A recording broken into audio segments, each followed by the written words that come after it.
ZEE5 app download করুন আর দেখুন সম্পূর্ণ এপিসোড একদম বিনামূল্যে। শুনলি? ও বড় খোকা, তুই শুনলি দাদুভাই কি বলছে?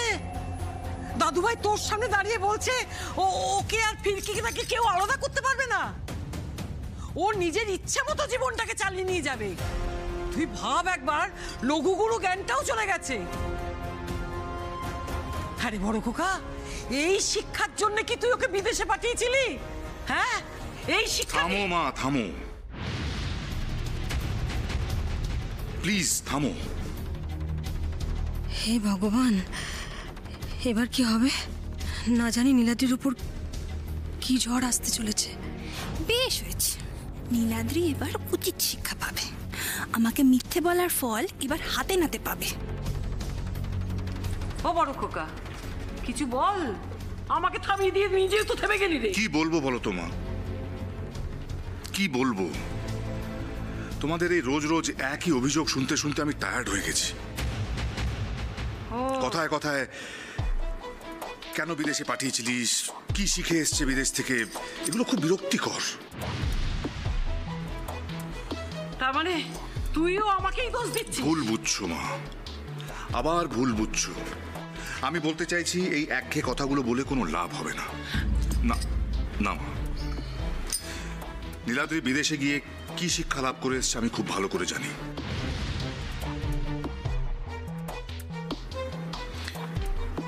আর আলিয়া, তুমিও তো ফিরকির মতন নীলাদ্রির ছোটবেলার বন্ধু। তুমি যদি এখন নীলাদ্রিকে না বোঝো তাহলে কে বুঝবে বলো তো? সেই জন্যই তো আঙ্কেল আমি তো no more complaints, no more complaints. আমি তোমাদের কারুর মুখ থেকে নীলাদ্রির নামে আর কোনো অভিযোগ, কোনো কমপ্লেন শুনতে চাই না। দেখো মা, নীলাদ্রি আমাকে কথা দিয়েছে ও আমার মাথা হেঁট হতে দেবে না।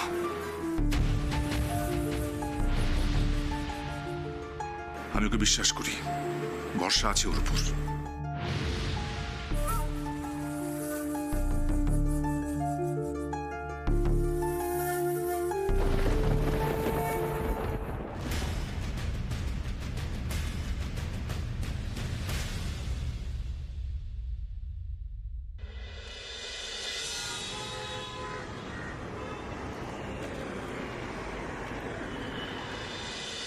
ফিরকি, ফিরকি, সকাল সকাল মেয়েটা গেল কোথায়? ফিরকি, ওই দিকটা একবার দেখি। ফিরকি, ফিরকি,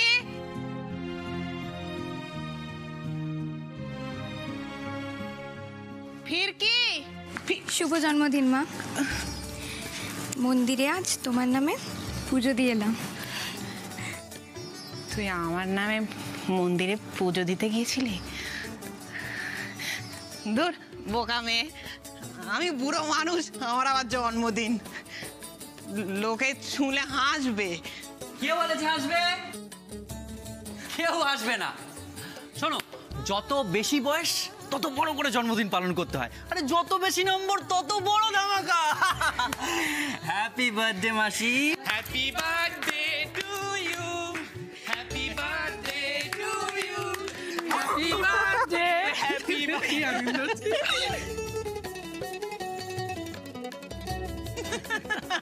বাবা, যার হাত ধরে আমি এই পৃথিবীটাকে চিনতে শিখেছি, আর জন্মদিন কি কখনো ভুলে যেতে পারি? জানিস, আমি যখন ছোট ছিলাম আমার জন্মদিন পালন করার মতো কেউ ছিল না। আমার মনে খুব কষ্ট ছিল। আর আজ দেখ দেখ আমার মেয়ে বড় হয়েছে, সে নিজে গেছে আমার জন্মদিনে মন্দিরে পুজো দিতে। সত্যি ঠাকুর, সত্যি আমি এত কপাল করে এসেছিলাম। হ্যাঁ ওরে, আমাদের জানের মতো মেয়ে যার ঘরে, তার কপাল চড় হবে তো কার হবে শুনি? একদম ঠিক বলেছে রানী জি। সত্যি মা, তুই একেবারে গর্ব করার মতো মেয়ে। নাও হয়েছে, এবার আমার প্রশংসা করা বন্ধ করে সবাই প্রসাদটা খাও দেখি।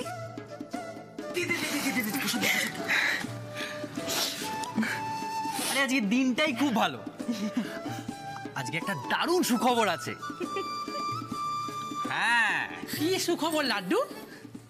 আরে আমি চাকরি পেয়ে গেছি। এই তো কাল থেকে একটা বড় গাড়ি শোরুমে আমি চাকরি পেয়ে গেছি। কাল থেকে জয়েনিং। আরে বাস, এ তো দারুণ খবর লাড্ডুদা। দেখলে মা সেদিন বলছিল না তোমায় খুব তাড়াতাড়ি একটা ভালো চাকরি পেয়ে যাবে তুমি। আরে মাসি তো মিলে দিয়েছে, মুখের কথা খুলে দিয়েছে। এই জন্যই বলি মাসি আমার জন্য কত লাকি। মাসি এবার মনে হয় আমার দুঃখ একটু ঘুচলো বলে। চাক, তুমি আমাকে আশীর্বাদ দাও, আরো বড় হতে পারি যাতে। অনেক বড় হ বাবা, তো সব স্বপ্ন দেখবে পূরণ হবে, সব দুঃখ তোর ঘুচে যাক। ভালো মানুষের সাথে যে সবসময় ভালোই হয়। একেবারে ঠিক কথা বলেছিস মা।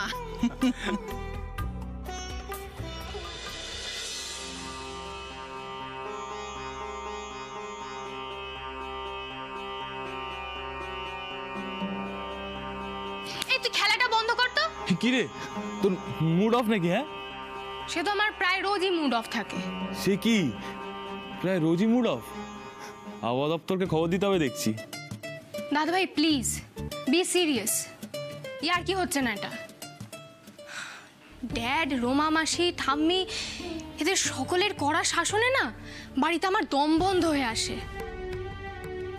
মেয়ে হয়ে জন্মেছি বলে যেন কত বড় অপরাধ করে ফেলেছি। সারাক্ষণ এটা করবে না, ওটা করবে না, এখানে যাবে না, ওখানে যাবে না। উফ, পাগল পাগল লাগে মাঝে মাঝে। তাহলে একটা কাজ করি, ভালো একটা ছেলে দেখে তোর বিয়ের ব্যবস্থা করে দিই। ঠাম্মি আর বড় পিমনি যদি তোর বিয়ের দায়িত্বটা নেয় তাহলে তো আমি শিওর 1 মাসের মধ্যে তোর বিয়ের সামনে বাজবেই বাজবে। তখন আর তোর কেউ কিছু বলবে না, বরের সঙ্গে যেখানে ইচ্ছা ঘুরে বেড়াবে। কি আইডিয়াটা কেমন? হ্যাঁ, খুবই বাজে। বিয়ের নাম শুনলে আমার ভয় করে দাদা ভাই। বড় পিমনি তো বিয়ের পর থেকে এখানেই থেকে গেল, আর ছোট পিমনির অবস্থা সে তো তুই নিজের চোখেই দেখলি। আর মা আর কাকিমণি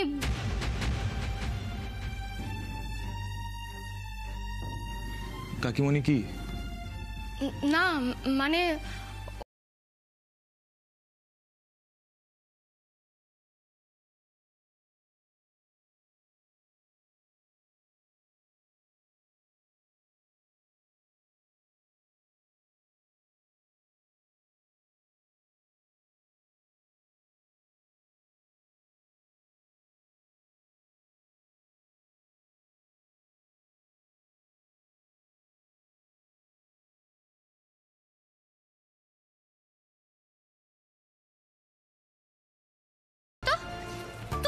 বল তোর কি খবর? কাল তো বেশ একা একা ফিরকির সাথে ঘুরে এলি, আজ কি plan?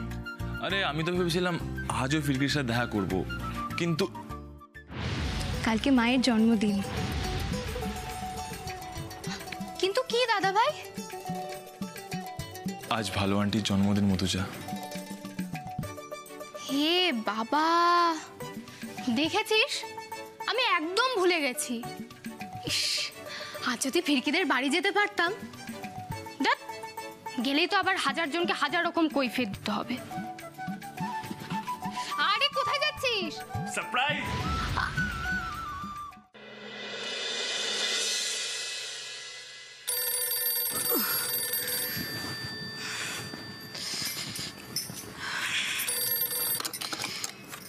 Hello hello Nandini the.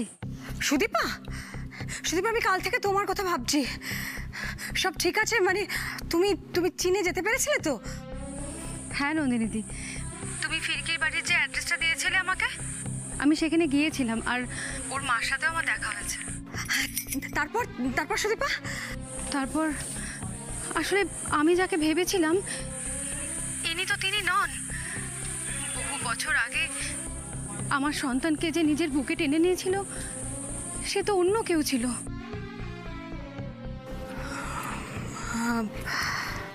Sudipa I am sorry, আমি ভেবেছিলাম যে লক্ষ্মী বোধহয় সেই মানুষটা। আমিও তো তাই ভেবেছিলাম নন্দিনীদি, কিন্তু আমাদের ভাবা থেকে কিছু আসে যায়? তবে আমি আশা ছাড়িনি, আমার মেয়েকে আমি খুঁজে বার করবই। জানো তো নন্দিনীদি, ফিরকিকে দেখে না আমার আমার মনে এক নতুন আশার আলো জেগে উঠে। জি5 ডাউনলোড করুন আর সব এপিসোড দেখুন একদম ফ্রি।